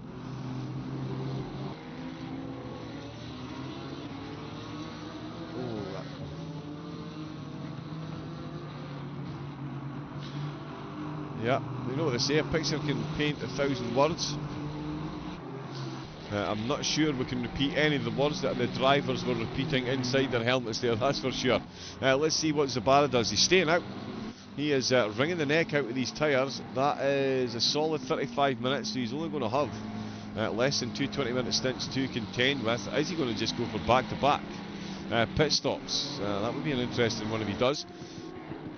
Ben Peak is looking to get past some of these back markers at the minute. That is blue flag for the Mercedes in the silvers, which is a fair bit down the order. Peak, the first driver to take his pit stop out of anyone in the race. He's currently settled in 10th position. And in fact, just to confirm that, we can jump on there. Yeah, so 22 minutes. He's been out for, absolutely sends it round the outside. The Mercedes does pull over, realise that he's completely outgunned there. And Peak continues his travel towards potential top 5 honours here. We'll see how the pit strategy works out for him. Zabara still the on-track leader. De Jong still the fastest driver out on track. He's only 5 seconds behind Zabara. He could even get the overtake done before Zabara comes into the pit, such as the pace differential between the two. It's at least a second and a half a lap that De Jong is quicker than Zabara. So he is very much keeping him running. Oh, Sky Collar off track again, the 393, and that is turn 1 again.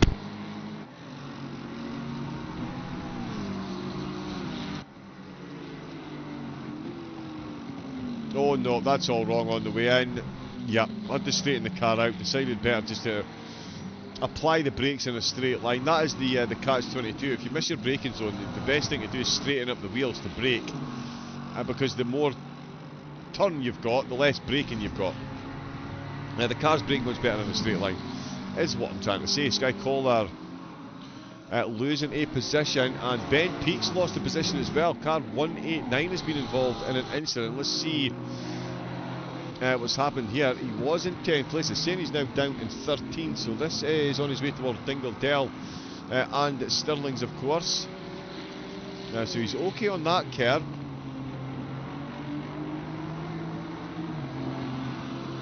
That's from a long way back. He's made contact with the M2 car.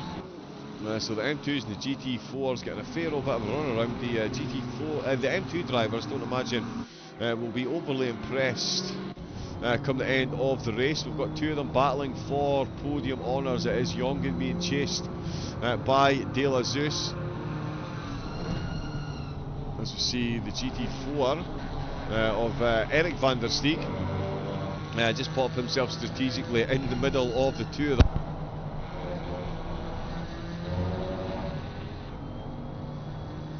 Does manage to tear away, so De La Zeus did start in 2nd place, he's now down in 3rd.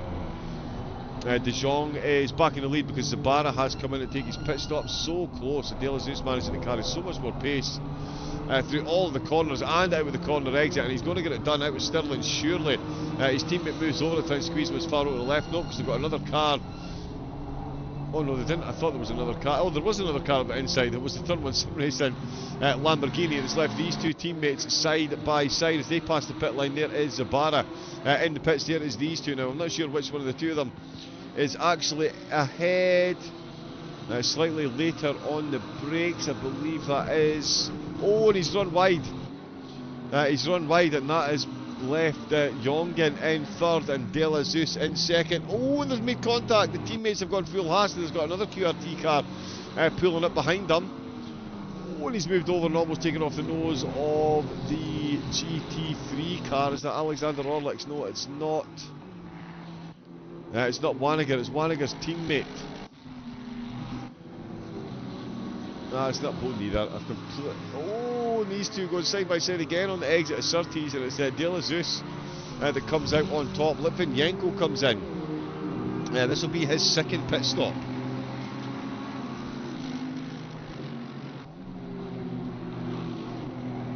So yeah, this is his 2nd pit stop then, done and dusted. Ben Peak looking for an overtake after that mistake. There he is there.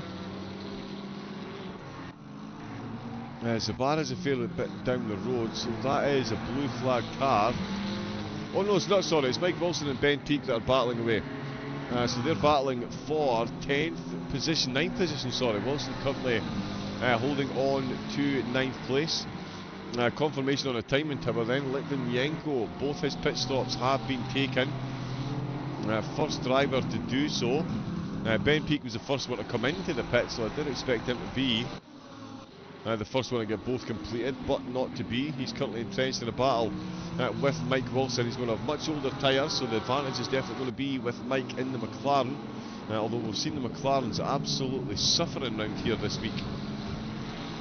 In quite a few of the corners.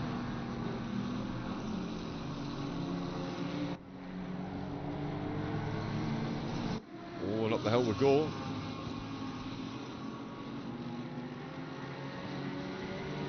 Is the M2 race leader. He's hardly had any camera time once again. Damien Konzig absolutely flying at the front of that field. He has got a lifetime between himself and the next M2 car, which is of course Arnaud Delazeus, Jerome Jongen, recently overtaken, got Eric van der Steeg, who's third in the GT4s, just ahead of him. Crowther getting his way back to second, and van der Steeg doing a Konzig up at the front of the GT4s.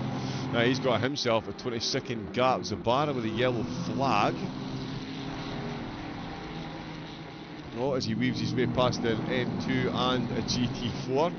In fact, two M2s and a GT4. He's going to get this one through Stirlings as Eric van der Steeg trying to make his way through as well. It's all happening just behind him.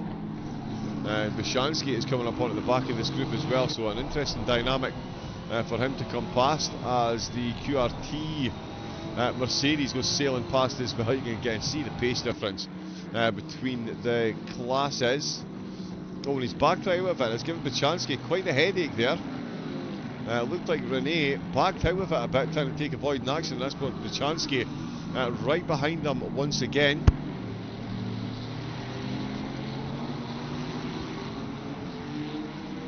So we'll see how long Rene can fend off Bishansky for in this stint. It was certainly a battle for the ages in the opening stint. Wetzel going quite well. Sorry, it's Ben Peak that I am looking for. Justin De Jong and Caleb Wanniger back up the top. Alexander Orlix. Yeah, he's been unlapped a couple of times by a couple of drivers, but he is still in third place, 20 seconds down and 4 seconds ahead of Wetzel in the TPDX Lambo.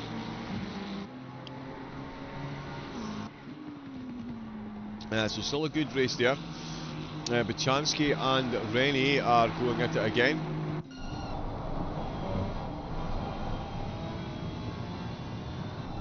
Good to see that he's good to see his connection has calmed down a bit. He was teleporting all over the place.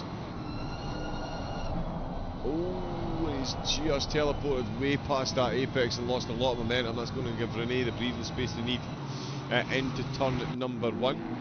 Jaime Seche. Oh, and that's a damaged Lamborghini behind. Mercedes, sorry.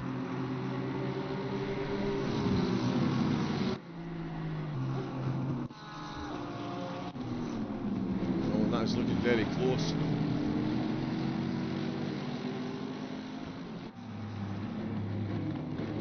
Oh, is that Oliveira? Yes, it is. Oh, Bishansky and Rene with a yellow flag. Bishansky has gone past. There's a bit of door banging on the straight there. Bishansky has managed to make his way past though as he is chased down the hill by Rene. Falls in front of the KTM. Rene really taking an aggressive inside line there, just about hanging on to it. There was a bit of door banging between the two of them. Well, as we can see there, trying to hold that line. Trying to squeeze the car over as far as possible to make it as difficult as possible. He's really sent it round the outside of Surtees. Couldn't gather the car up and make up that grip though.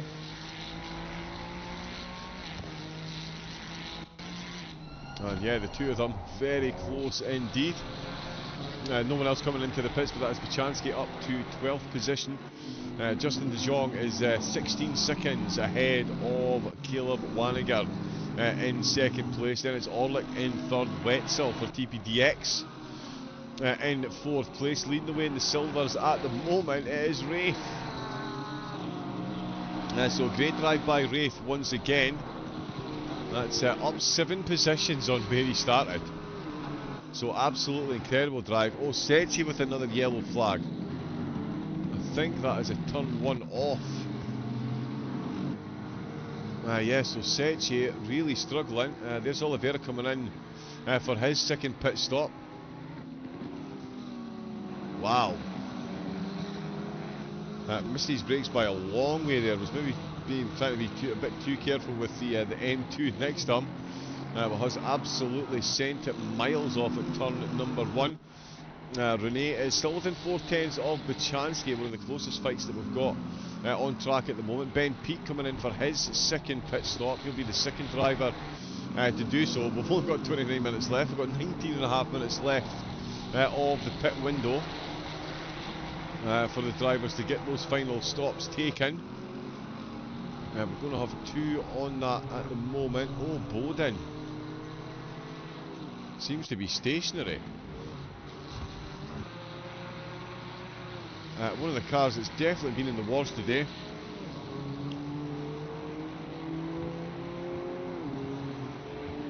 Oh, those curves. Oh, that is so unlucky. As savage as it gets, just an innocuous kick off the curbs. And the car ends up bouncing left, then right, then left, then right, into the wall, off the wall, and down quite a few positions and straight into the pits to get that damage repaired. And I think, yeah, that steering wheel is going to be less than straight. Actually, it's not too bad, all things considered. But that is, yeah, second pit stop going to be taken care of there. Renee came into the pits as well, had enough of that battle. Arnaud De La Zeus is coming as well. He was one of the earlier pit stoppers for the M2 class. Started in second. This is going to put him down to 4th place again. Laupert's just coming out the last corner, so he will go past De La Zeus also, unless he comes in to take his stop. No, he does not use Loon. Still a bit of this lap to go. And a pit stop to take as well. Secchi with another white flag there. Tino Rennie's come back up in 10th place. Good turnaround there. Wetzel just going past the Alpine.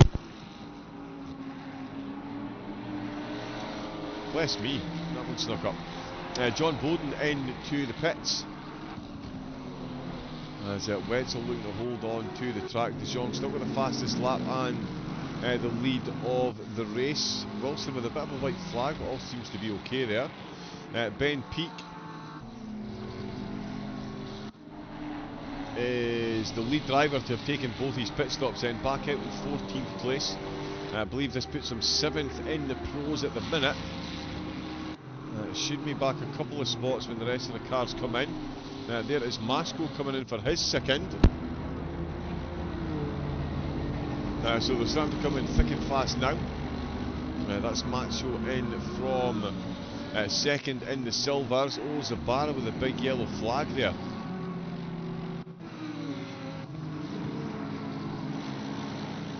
Yeah, Brands Hatch, I tell you, people talk about all these tracks being difficult and technical. Brands Hatch for me, one of the worst, and that is not how to do it. That is a big contact with the wall there. That is going to be a whole lot of front end damage, and another car unsurprisingly coming straight in to take advantage of that second mandatory pit stop. This one going to be to get some damage repaired as well. Bachansky's going past the cars that are in the pits. That's him back up to 9th place. And of course, all important where he is when he comes back out of the pits. Jan Willem van der Steeg has not put a foot wrong in the race so far. Almost an hour of perfection from the championship leader in the GT4s, much like Konzig in the M2s, and of course De Jong in the GT3s. They've all had absolutely flawless races from the start up to now. 25 minutes and 1 pit stop left to go. We'll see if they still manage to bring home the wins. De La Zeus out with the pits. First M2 to have taken both of his pit stop. All of the GT4s still got 1 left to take. Oh, Christoph Noz with another white flag there. I think he just pulled over to let some of the quicker cars through. Renee going past Zabara in the pits. Litvinenko next on his list. Bachansky still holding on to 9th place, which is at the moment 3rd, but got a pit stop to take. Looked like he clipped the wall there a bit, not what you mean. Basteri with a big yellow flag as well, as he tries to re-hunt down a podium. Was down 4 positions, now back to where he started with that pit stop to take. I should have really recorded that properly.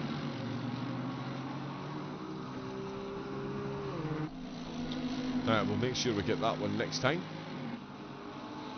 Buchansky, Zabara and Reese Crowther. So Crowther's coming at the pits from second. There we go. So that is Crowther coming in. Van der Stee coming around the last corner. Let's see if he answers in kind. Nope, stays out. Oh, Sky Collar with a white flag there. That's not Secchi ahead. That is Orlix in overall third place. Wraith having a bit of a moment through the first corner, has managed to gather it up. But does have Christian Vudka closing up handily. Wraith still leading the way in the silvers though. So won't be keen to get in too much of a battle with Vudka if he does catch up to him. Francesco Penn coming in for his second pit stop. The Alpine driver just outside the GT4 podium. But still a great race nonetheless to still be involved. Given what we've seen from some of the cars so far, Brands Hatch really is absolutely indiscriminately merciless. Jongen and Horman both coming in for their final pit stop in the M2 class, or at least there'll certainly be last planned pit stop. De La Zeus, where is he? He's about halfway into the lap, so he's going to need to get a move on. Damien Konzig is also about halfway into the lap. He's got more GT3s flying past him.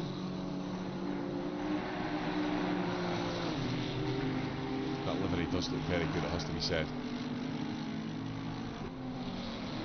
Christoph Noz, just again having a bit of a yellow flag as he's letting more cars past. Wetzel has come into the pit, so too did Wraith from the silver lead, so this is going to be their final trips in again, or certainly planned trips. Secchi's coming in for his final stop as well. Basteri comes in as well, so they're all starting to pile in now with 12 minutes left of the pit window.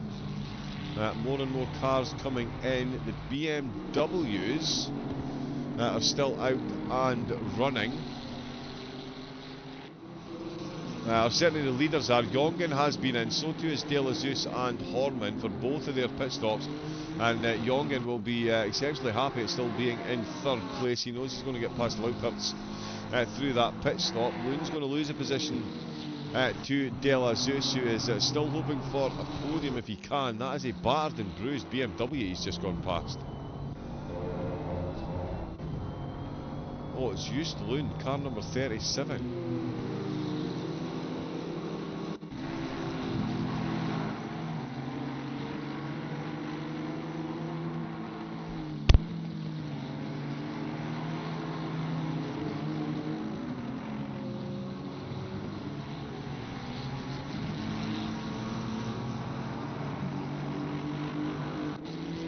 How to describe that. I'm not sure whether it was snap oversteer or understeer or what. Just lost control of the car and very much ends up in the wall.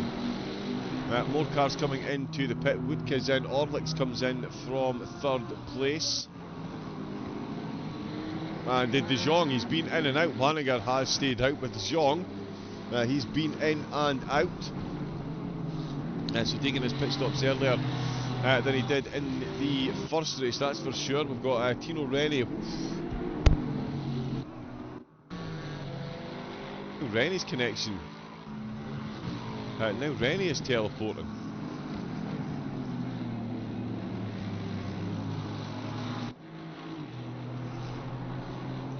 Yeah, so he's flashing his lights, but I'm not sure the rest of the drivers are always aware of where he is. He has made his way past safely though, past Oliveira. Caleb Wanniger comes in to take his final pit stop. I do love that Cookie Monster livery. Gratuitous Sesame Street camera time. De Jong coming around the last corner. Orlix through Surtees, so Wanniger will still hold on to second place. Justin De Jong will retake the lead. As Wanniger is still stationary. John Bowden miles off the track there. So I'm not sure if he was letting someone... Oh, the back of the Ferrari really giving him a tough time. And yeah, Bischan. Oh, no, that's not the way to do it. Yeah, you cannot have two wheels on the grass there. That is exactly where you need to be braking, and that will mess you up. There is Eric van der Steeg coming in from the GT4s. All the GT4s suddenly crowded in and out. Van der Steeg. Jan Willem will retake the lead. Mashko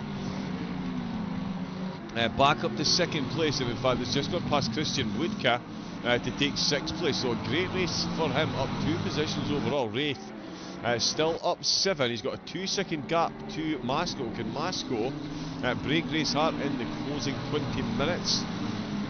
Jan Boden. I don't know why that's popped up with the yellow flag. That is very strange.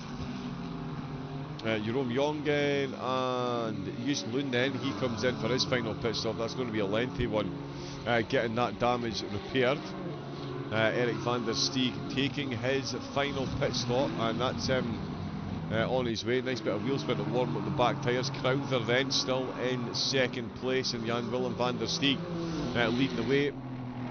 Lost the lead into turn 1, got it back very quickly, and has remained there since. Woodke and Mashko are swapping positions again. It's gone the way of Woodke this time. A lot of pace there. I'm not sure. I think Mashko might have had a bit of an incident, in fact. Let's have a look and see.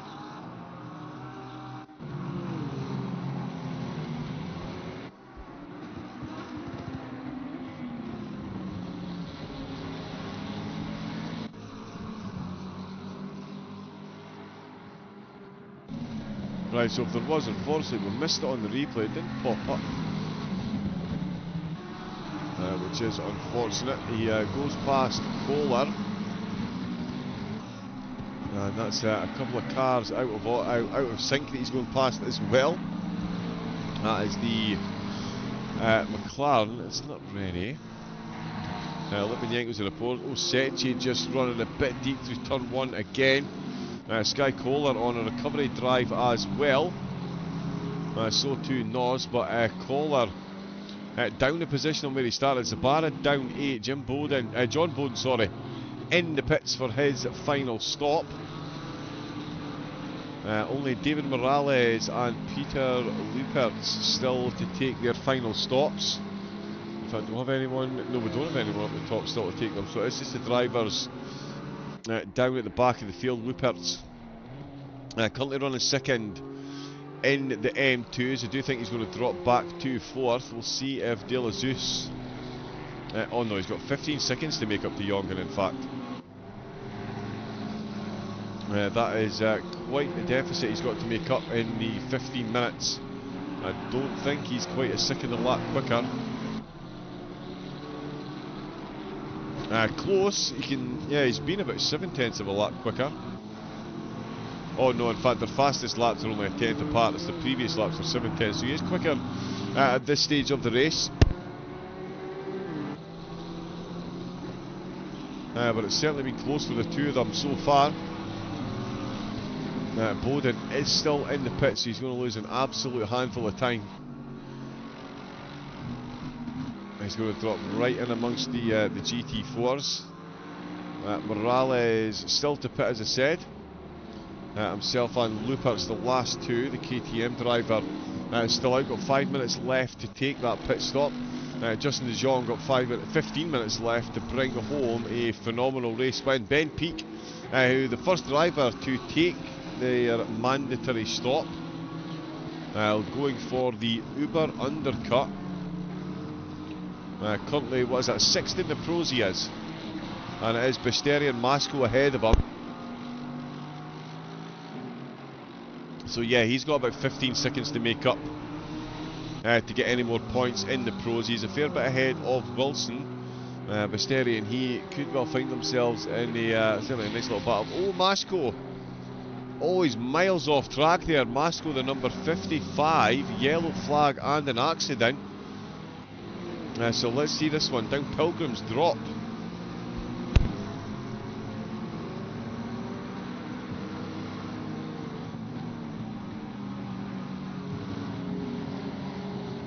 Oh, and he's just tried to get up the inside. There was no place else for the KTM to go. does make contact with the back, and that is surely his chances of a race win. That's surely his chances of a race win in the silvers completely out of the window now, unless race makes an absolute monster mistake, which can't see happening anytime soon. The pit window, we've got 4 minutes left, got Bowden still in the pits. I think he might have retired, to be honest. He's been in there for a considerable amount of time.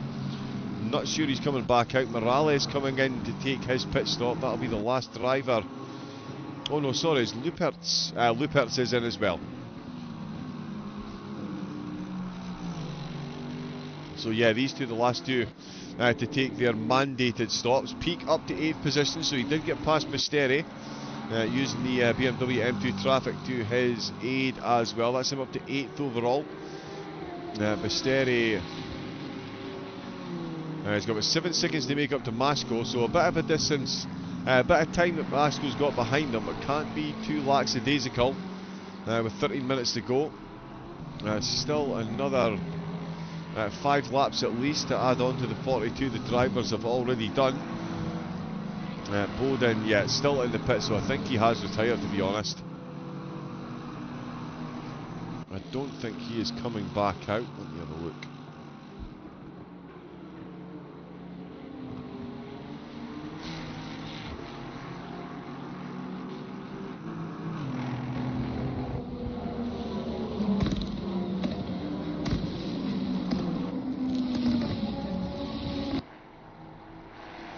Oh yeah, I can't see the chat, never mind. But yeah, it does look like Bowden has retired. That is all the drivers confirmed though. Those mandatory stops are done and dusted. Pit window closes in 3 minutes. De Jong with a bit of a white flag through turn number 1. Fastest driver out there. He took pole position by half a second in the GT3s. And he is, that's given him an 18-second gap back to Laniger in second. Orlick's with a solid race. Making up some good position, making up a good spot at the start and hanging on to it firmly. Wetzel up a spot as well. Of course, Ben Peake, the driver, down 5 spots from the start, giving away most of the places to the drivers ahead. But it's TPDX that have got 4th, then it's Silver Leader Wraith in 5th position overall. Great race for Wraith. Then second in the silvers it's going to be Masco, with 3rd place looking like it's going to be Adam Basteri. Then in the GT4s, Jan Willem van der Steeg. All 3 classes, the drivers taking pole position, are looking solid for the win. Jan Willem van der Steeg still in first. Crowther temporarily held the lead, but he is still in 2nd place at the moment. He's got a good gap back to Eric van der Steeg, his main championship rival. Oh, Oliveira having all kinds of a torrid time in that Mercedes. Damien Konzig, another absolutely flawless drive from Damien. Just absolute class every time he's behind the wheel. Another driver led from start to finish, and that is an 18-second gap that he's got back to Jerome Jongen in 2nd place. De La Zeus confirmed they're 17 seconds down. So quite the turnaround he is going to need if he is going to catch up to Jongen to make it a podium battle. Oh, Masco. Oh, just had a bit of a yellow flag there. Maybe just 2 wheels on the grass trying to find his way past. You can see just how much more pace the GT3s have got. Oh, Morales popping a yellow flag as well. Hopefully everything... Oh yeah, the KTM driver again just popping off track a bit to let a quicker car through. It's a very narrow track, so it's extremely easy to just find yourself with 2 wheels off on the gravel as you're trying to let someone else past. Zabara just going past the KTM, the Alpine, sorry, of Francesco Pin. I think they made a bit of contact through turn number 1, but they have both survived. And there's confirmation the pit window is now closed. Everyone has taken their stops, and yeah, Jerome Jongen, he's come to a complete stop out of the last corner. So coming out the last corner, there's a QRT McLaren behind them, but a bit far back to influence this, you would think. Oh, two wheels on the grass. Into the wall goes Jongen, and that is going to give De La Zeus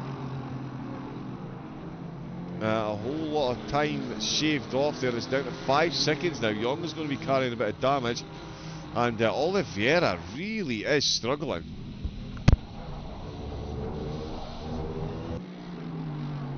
Pretty much constant yellow flags for Oliveira at the moment. Yeah, really struggling to keep the car on track. Tino Rene with the yellow flag as well. The driver still keeping us on our toes right into the closing stages. Not quite a stretch at all. They're all spread out, but they're all still making mistakes. So yeah, positions could definitely change. Ben Peake still in 6th place in the pros, but he's made it up to 8th place overall. Sky Kohler. Another yellow flag. Turn 1 really hasn't been nice to the McLarens today. That is for sure. I don't think there's many McLaren drivers that have enjoyed this one. I think it's pretty safe to say.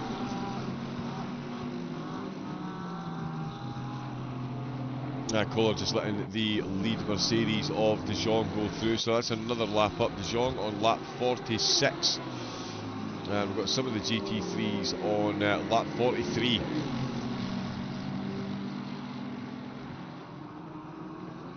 Yeah, big difference in the number of laps being done by the drivers up at the top. And further down the order. Oh, something's going on there.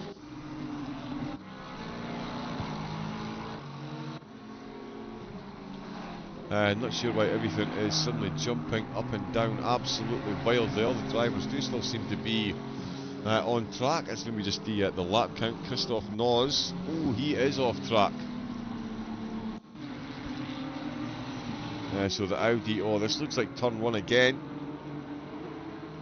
That is Eric van der Stegen, the GT4 ahead of him, so he pulls his jets on the way in, yet lift off oversteer. And finds himself off stage exit right. That could certainly have been a lot worse, considering it is turn 1 at Brands Hatch. Noz does manage to recover it. Van der Steeg still leading the way. Only got a few minutes left to hang on for another race win, and Damien Konzig. Oh, Konzig off track. It's not often you see that. It is often that we see cars off at turn 1. Certainly not used to seeing Konzig there.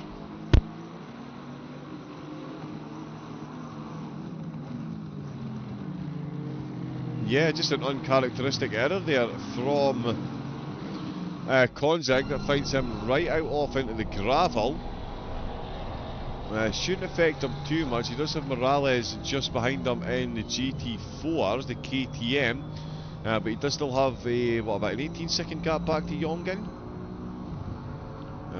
In fact, 30-second gap almost.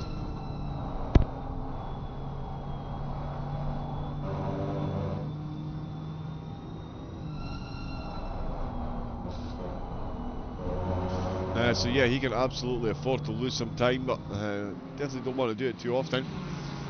Tino Rene losing some time as well. Another yellow flag popping up there. This one on the way into Surtees.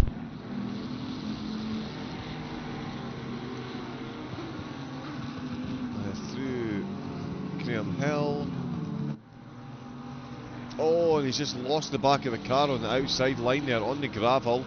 On the marbles from the rubber has been left behind, and that is an extra rotation on the car. So even with 5 minutes left to go, we're still firmly in the realms of absolutely anything that can happen. De Jong will be hoping for a clean run to the end now. 5 minutes left to go, so about 3 laps left. Oh, Ben Peake. I think he's right on the back of Mashko. Yes, he is. So this is going to be for 7th overall. You see just how quickly, oh, car 25, completely stationary. That is Oliveira once again. Yeah, Oliveira really not enjoying the outing today, that is for sure. Not sure why that just said they've changed positions. Peak still 8, Masco still in 9th place. Masco again 2nd place. Too bad, and is quicker than Wraith as well, so it is closing the gap. I don't think there's enough time left. Oh, both cars absolutely wild through Druids there. Definitely another way to get that done. Woodke is looking to improve his overall finishing position. He has Wraith, the silver leader, ahead of him. They've also got an M2 there as well as they head down Pilgrim's Drop. Very quickly past Dela.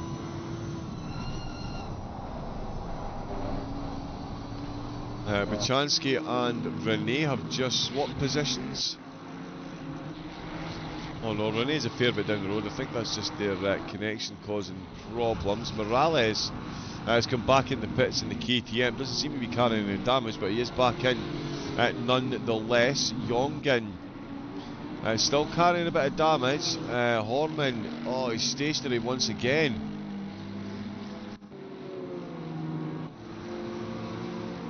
So this is down at Pilgrim's Drop.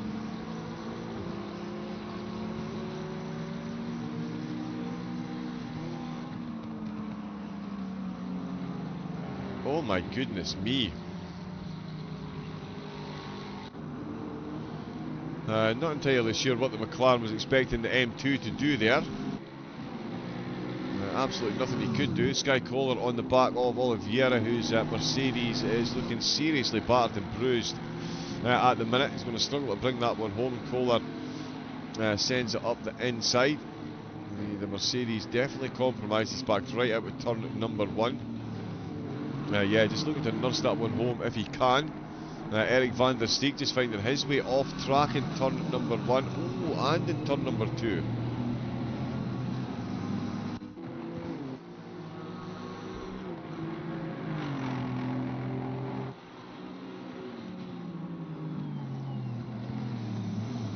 Drivers just getting a bit too lively at turn 1, and it is really costing them. Really costing them. Oh, and he's almost had an M2 go piling at the back of him. It looks like that's Wanager actually in the BMW. Christian Woodke. Sorry, Ben Peak is now past Mashko. That overtake has taken place, so that's Peak up to 7th overall, still 6th in the pros. He's got 8 seconds to make up to Woodke to improve on that position. Woodke still trying to get past Wraith, who's holding on comfortably to the silver lead for the moment. And he has got a minute and a half left to go. Oh, Woodke with the turn 1 off track. Ben Peak still working in the background. We've got Justin De Jong, a minute 34 left, so he's going to finish this lap. We get another lap for the drivers to deal with. This is the GT4 race leader, Jan Willem van der Steeg. Got a very good lead still, 34 seconds ahead of Crowther in 2nd, who is 40 seconds ahead now of Eric van der Steeg. After he's had an off-track excursion, but he's still looking good to hang on to that podium. And it is Damien Konzig after an uncharacteristic off in turn 1. He is comfortably again still in the lead, 32 seconds ahead of Jerome Jongen in 2nd, and Arnaud De La Zeus currently in 3rd place. Oh, but Jongen could come under pressure. A second and a half is the difference. Jongen is definitely carrying a bit of damage as well. Of course, in the BMW's aerodynamics not so strong. You definitely don't want to be carrying that into the closing stages. De La Zeus is closing in handily now. That's the 1 second mark. Oh, 1.3. Oh, Sechi with another yellow flag. Oh, just finding his way off track to let someone through. Confirmation the leader is on the final lap, and De La Zeus is on a final charge to swap the final podium positions in the M2. Justin De Jong will be waxing lyrical about his performance. In fact, all 3 class leaders have put in an absolute otherworldly of a display. It's been 52 laps of sheer perfection from De Jong up at the front of the field, and he is going to bring himself home another race win. Very well deserved. And Jan Willem van der Steeg. As I say, all three class leaders have had exceptional races. And De Jong, the 20-second gap, will be bringing home that win. De La Zeus is still 1.3. So he can't close up the gap. The Mercedes goes past. That's Wanniger in second.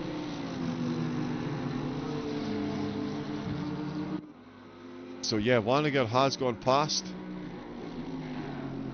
De La Zeus can't close up though. Oh, Bachansky. Oh yeah, not two of them just disappearing. Oh, back into the pits as the race is coming at the close. Their connections are playing up again. Let's make sure we get the man himself crossing the line. Another lights to flag finish for De Jong in the Mercedes. Incredible drive for the QRT driver. 53 laps brings home pole position, fastest lap of the race, and the race win. Not too bad at all. Basteri has still got a lap to go. He's still in third place, but he just had himself a bit of an incident there. Caleb Wanniger crosses the line to take second, and it will be Turn 1 Sim Racing that take third place, with Alexander Orlik bringing home the bacon. In the silvers, it is Wraith, and in fact, I think some of the GT4s, they'll have Crowther has crossed the line. He's confirmed in second place. Here comes Van der Steeg. Where is Wraith? He's still a bit down, so we'll see Van der Steeg taking the checkered flag in the GT4s, which he does. Crowther and Eric Van der Steeg already crowned second and third place in that category. But for the silver win, is going to be Wraith bringing home the bacon. That is quite the drive. 7 places made up in the race to bring a top 5 and a race win in class. Milos Mashko is going to finish in second place in the silver, so good drive there despite some early incidents. It's going to be Adam Basteri who rounds out the silver podium. Damien Konzik, I think, yeah, there we go. Just crossing the line, taking the checkered flag. Another lights to flag victory for Konzik. And in the race, it's Jerome Jongen who got second place, and De La Zeus finishing in third. Basteri on his way into the pits. Oh, now he's going to have to hope he crosses the line here before his pit box, or this could backfire as he run out of fuel.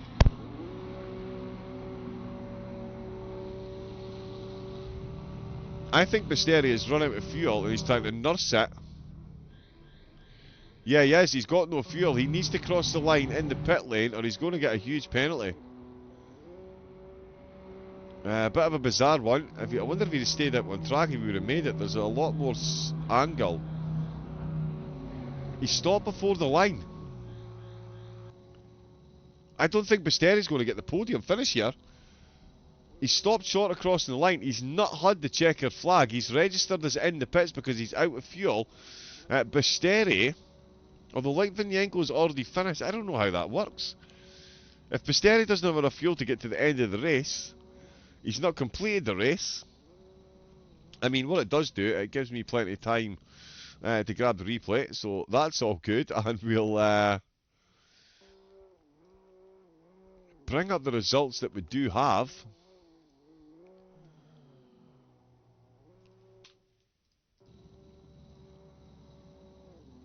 I think he's got away with one there. Yeah, Basteri still doesn't have the checkered flag. In the BMWs, it's Konzig, Jongen and De La Zeus once again on the podium. And it was once again Jan Willem van der Steeg bringing home the race win, with Crowther in second and Eric van der Steeg in third. And of course in the BMW M2s, we did, sorry, just mentioned Konzig in the team there. In the GT3s, it was, of course, De Jong bringing home the win in the pros, and it was Wraith bringing home the win in the silvers. Another absolutely action-packed outing. I'm dying to see what's going to happen with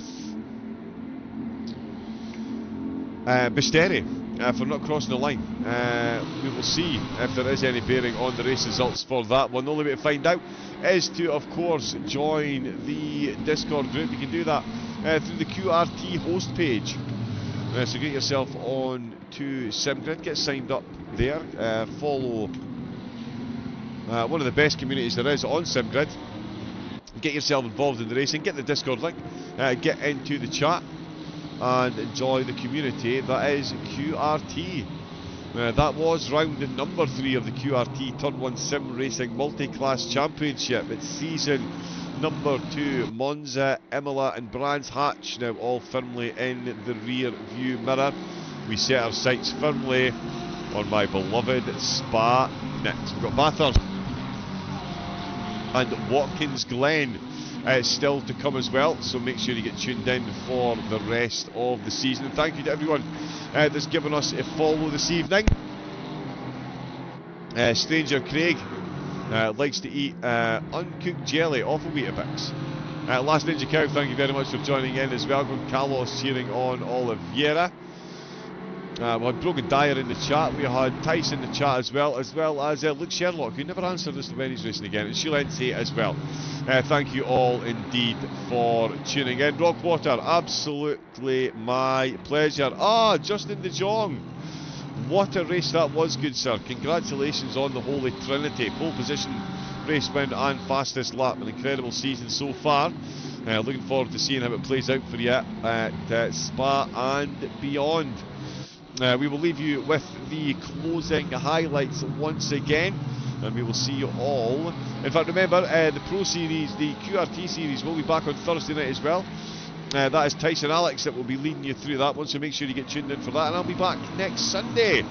Until then, stay safe, take it easy, and have a great rest of your Sunday night. Good night.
Scores 32-17. Andrew looking at double 10 for the match. Andy. It's because I'm reading his knacker name.